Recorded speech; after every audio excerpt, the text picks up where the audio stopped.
জিকির করব। সুবহানাল্লাহ বলেন। আল্লাহ ওয়াদা করেছেন, শুধু এই উম্মতের সাথে আল্লাহ কন্ডিশন দিলেন, তোমরা যদি আমার জিকির করো আমি আল্লাহ তোমাদের জিকির করব। দুনিয়ার কোন উম্মতকে এত বড় মর্যাদা আল্লাহ দেন নাই, কারণ এই উম্মত সবার শেষে এসেছে, আবার জান্নাতে যাবে সবার আগে। সুবহানাল্লাহ বলেন। এই উম্মতের হায়াত কম কিন্তু ফজিলত সবচেয়ে বেশি। এই উম্মতের সাইজ ছোট কিন্তু এই উম্মতের কাজগুলো হলো সবচেয়ে বড়। এই উম্মতকে আল্লাহ রাব্বুল আলামিন এত ভালোবাসেন, আল্লাহ বলছেন তোমরা যদি আমাকে জিকির করো আমি তোমার জিকির করব। তোমরা যদি আমাকে জিকির করো আমি জিকির করে করে তোমাদের গুনাহগুলো মাফ করে দেব। আমরা বললাম আল্লাহ জিকির করলে কি হবে? আল্লাহ বলছেন ওয়াশকুরুলি ওয়ালা তাকফুরুন, জিকির করলে আমার শুকরিয়া আদায় হবে। হাদিসে কুদসির মধ্যে আল্লাহ বলছেন মান যাকারানি শাকারানি ওয়া মান নাসিয়ানি কাফারানি, যে আমাকে স্মরণ করলো সে আমার শুকরিয়া আদায় করলো, আর যে আমাকে ভুলে থাকলো সেই আমার সাথে কুফরি করলো। আবার আল্লাহ রাব্বুল আলামিন বলে দিয়েছেন গোলাম যখন কখনো যদি ভুলে যাও উযকুরুল্লাহ ইযা নাসিত, যদি ভুলে যাও যখনই মনে হলো আমার জিকির করো, জিকির করলে ওই ভুলা সময়টি আমি জিকিরের মধ্যে লিখে দেব। আমরা বললাম আল্লাহ জিকির কি নামাজে বেশি করব না নামাজের বাহিরে বেশি করব? বলেন তো কোথায় বেশি বলেন? এই নামাজের জিকির বেশি না কম? নামাজের বাহিরে বেশি না কম? নামাজ তার নামই জিকির, নামাজ তার নাম কি?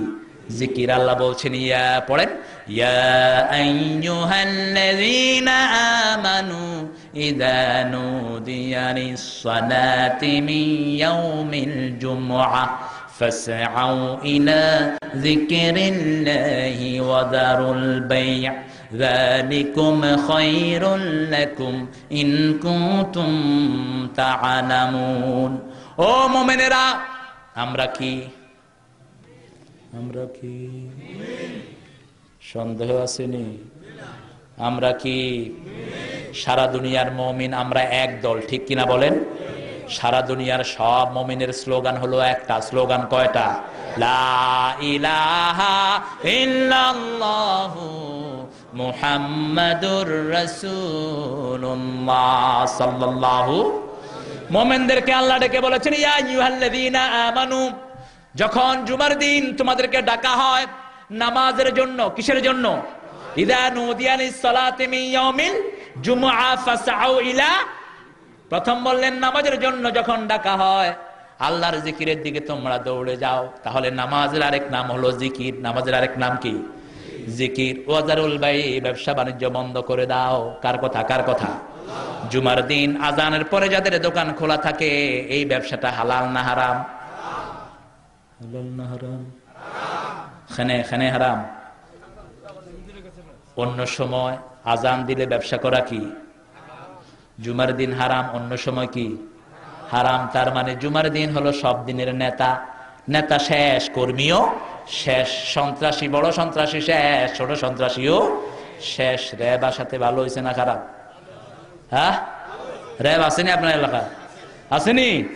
বড়গুলো শেষ, ছোটগুলো শেষ। ছোট খারাপ কোনো চাঁদাবাজ এখন আর নাই। আলহামদুলিল্লাহ কর, আলহামদুলিল্লাহ কর। জুমার দিন হলো সব দিনের নেতা।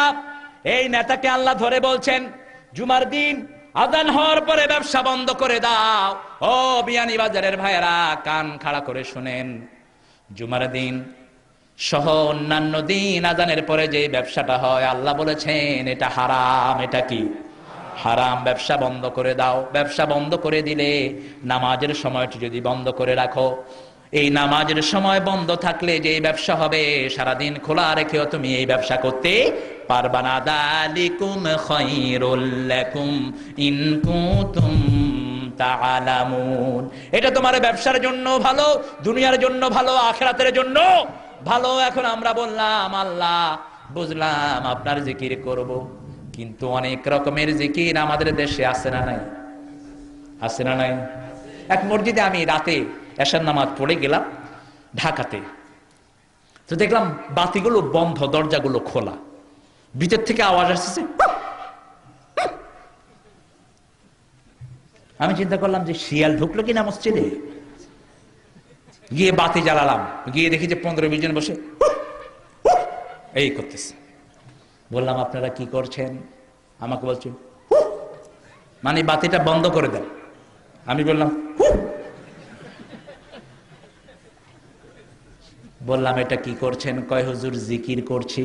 আমি বললাম হা হু এরকম কোন জিকির ইসলামে নাই, এরকম কোন জিকির ইসলামে নাই। আরেক জায়গায় গিয়ে দেখলাম আছে না, কথা বলেন না কেন? আরেক জায়গায় দেখলাম উপরে উঠায়া ধাক্কা মারতেছে। বললাম কি করেন? কয় যে হুজুর ওই যে ইল্লাল্লাহ দিয়া কলিজা পরিষ্কার করি। মানে এরকম জোরে ঠেলা লাগলে তো কলিজা ছিঁড়ে পড়ে যেতে পারে, পরিষ্কার তো হবে পরে, কিন্তু আগে তো কলিজা ছিঁড়েই যেতে পারে। ওই যে লিভার ব্রাদার্স কোম্পানি এই শয়তানগুলো একটা শ্যাম্পু বের করেছে অল ক্লিয়ার। কি নাম? All clear. এটা যদি আপনি মাস 3 ব্যবহার করেন মাথার চুল সব পড়ে যাবে। অর্থাৎ আপনি খুশকি পরিষ্কারের জন্য এটা ব্যবহার করবেন, কিছুদিন পরে মাথার চুলও থাকবে না, তো খুশকি থাকবে কই? অল ক্লিয়ার করে ফেলবে জিকিরের জন্য। সেজন্য আমরা জিজ্ঞেস করলাম আল্লাহ জিকিরের পরিচয়টাও আপনি দিয়ে দেন। এবার আল্লাহ বলছেন শুনো আসল জিকিরের কথা শুনো। ইন্না নাহানু নাযালনাল যিকরা ওয়া ইন্না লাহু লাহাফিযিন। এই কোরআনকে আমি সারা দুনিয়ার মানুষের জন্য জিকির হিসেবে নাজিল করেছি। এই জিকিরকে হেফাজতের দায়িত্ব আমি আল্লাহ গ্রহণ করলাম। সুবহানাল্লাহ বলেন। আবার কোরআনের প্রত্যেকটি সূরাকে আল্লাহ জিকির বানিয়েছেন। আর যে সমস্ত জিকির আমরা করি সুবহানাল্লাহ, আলহামদুলিল্লাহ, লা ইলাহা সুবহানাল্লাহ, আলহামদুলিল্লাহ, লা ইলাহা ইল্লাল্লাহু মুহাম্মাদুর রাসূলুল্লাহ সাল্লাল্লাহু। এই জিকিরের মধ্যে সওয়াব আছে, কোনো সন্দেহ নাই, কোনো সন্দেহ নাই। কিন্তু সারা রাত ধরে একজন সুবহানাল্লাহ পড়লো আর একটা সূরা পড়লো, সওয়াব কার বেশি? বলেন কার বেশি? সারা রাত ধরে শুধু সুবহানাল্লাহ পড়লো আর একজন সূরা ফাতিহা পড়লো, সওয়াব কার বেশি? সূরা ফাতিহার সওয়াব বেশি, কারণ সূরা ফাতিহা হলো পরিপূর্ণ জিকির। ঠিক কিনা বলেন? যেমন এই সবগুলো মিলিয়ে হলো একটা প্যান্ডেল। প্যান্ডেলের জন্য বাঁশ আসরা নাই, উপরে কাপড় আসরা নাই, শুধু বাঁশ যদি দিত প্যান্ডেল হতো। সুবহানাল্লাহ হলো এক একটি বাঁশ, এক একটি পালা, আর সম্পূর্ণ প্যান্ডেলটার নাম হলো এক একটি সূরা। ঠিক কিনা বলেন? সমস্ত কোরআনের মধ্যে ছোট্ট ছোট্ট অনেক তাসবিহ আল্লাহ দিয়েছেন, কিন্তু পরিপূর্ণ জিকিরের নাম হলো এক একটি সূরা। একটি সূরার উপর আমল করেছেন একজন সাহাবীর জন্য আল্লাহর জান্নাত বরাদ্দ হয়ে গেছে।